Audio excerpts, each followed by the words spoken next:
ये तो आप सोफा पर बैठ के सोता चलेगा, लेकिन अलग ऐसे हैं कि जन स्वराज एकमात्र ऐसा दल है जिसको किसी व्यक्ति ने, किसी एक परिवार ने, किसी जाति विशेष के लोगों ने नहीं बनाया है। जन स्वराज देश में एकमात्र ऐसा दल है जिसको बनाने से पहले 2.5 बरस तक मैंने पदयात्रा की है, जिस 1 करोड़ लोगों ने को इकट्ठा किया है, उन लोगों ने दल को बनाया है।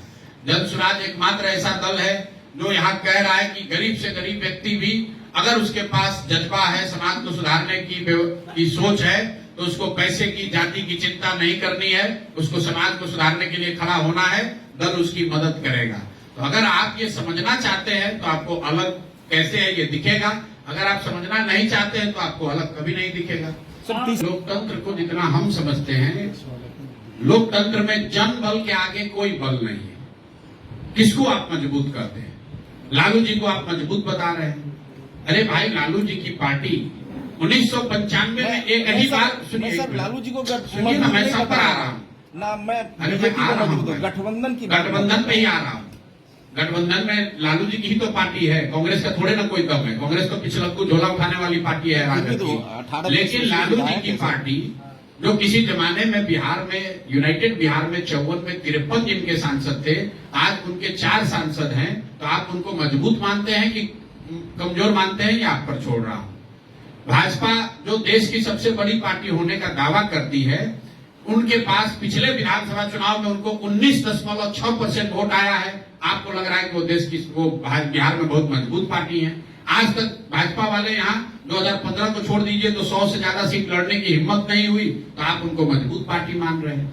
नीतीश कुमार जो उस गठबंधन के हिस्सा है, उनको 42 विधायक मिला है, कुल जमा 14% वोट है, तो आप कह रहे हैं कि बहुत मजबूत है। अरे भाई, मजबूत का आपका आधार क्या है? किसके पास यहाँ 2/3 मेजोरिटी है? आपको ऐसा लगता है कि बिहार की जनता तो खाली इन्हीं को वोट देती है? ऐसा नहीं है। लालू जी को बिहार की जनता ने सिर्फ एक ही बार 1995 में बिहार में जिताया। एक बार पशुपालन घोटाला का बात सामने आ गया, जंगल राज की बात उठी, लोगों को अपहरण, रंगदारी और जो जंगल राज दिखा, उसके बाद से आज तक लालू जी और उनकी पार्टी बिहार जीत नहीं पाई है। और नीतीश कुमार सुन तो लो भाई, नीतीश कुमार को भी बिहार की जनता ने सिर्फ एक ही बार 117 सीट जिताया, जो 2010 था। उसके बाद आज तक नीतीश कुमार को कभी बिहार की जनता ने मेजोरिटी के करीब नहीं रखा। 42 विधायक दिया है, लेकिन जनता कुछ भी करे उसके बाद जोड़ तोड़ करके आप सरकार में बैठ जाते हैं, बन जाते हैं। इसका मतलब ये नहीं कि जनता ने आपको सपोर्ट किया है।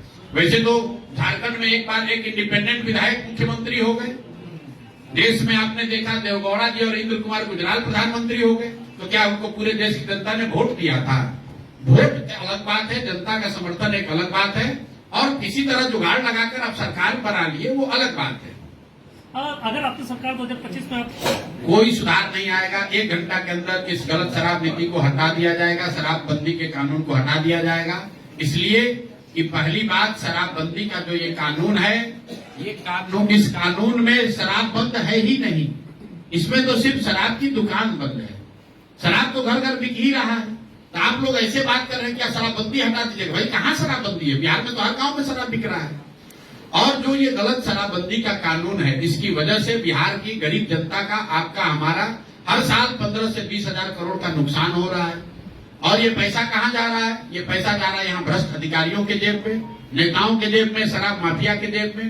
और पूरे बिहार में आप देख रहे हैं, अभी राजद वाले अभी नया नया जगह है, कह रहे हैं कि हम लोग पारसी समाज को, के ताड़ी को इससे अलग कर देंगे। कोई पत्रकार ये नहीं पूछा कि जब शराबबंदी लागू किया गया था 2016 में, तो आप कहाँ थे? आप शराबबंदी कानून बनाने के समय खुद उस सरकार में डिप्टी सीएम थे। और मान लीजिए कि उसके बाद आपको समझ में आया कि पारसी समाज के साथ गलती हो रहा है, तो अभी फिर 1.5 बरस आप डिप्टी सीएम थे, फिर उस समय सुधार देते। तो अभी चुनाव आया तो बापू सभागार में लबनी लेकर खड़ा होकर पारसी समाज को बेवकूफ बनाने के लिए कह रहे कि इसको हटा देंगे। जब सरकार में थे तो नहीं दिख रहा था ये बात। तो जो भी सरकार में नहीं रहता है, कहता है कि शराब का माफिया है, और जैसे ही सरकार में जाता है, कहता नहीं यही ठीक है। मेरा आपसे एक सुझाव है, जो भी नेता कहता है कि शराबबंदी से बड़ा फायदा है, महिलाओं का सशक्तिकरण हुआ है, इससे समाज में अपराध कम हुआ, अगर कोई ऐसा कहता है तो मेरा आपसे इतना ही विनम्र गुजारिश है, जरा उनसे पूछिए कि इतना बढ़िया योजना आप लोग बिहार ही के लिए क्यों लागू किए हुए हैं? अगर इतनी सफलता मिली है तो इस योजना को पूरे देश में लागू कर दीजिए।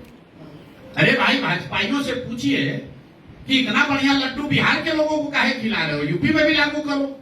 मोदी जी को कहो कि अगर क्या देश की महिलाओं का सशक्तिकरण नहीं होना चाहिए? अगर शराबबंदी से महिलाओं का सशक्तिकरण हो रहा है तो क्या देश की महिलाओं का सशक्तिकरण भाजपा नहीं चाहती है?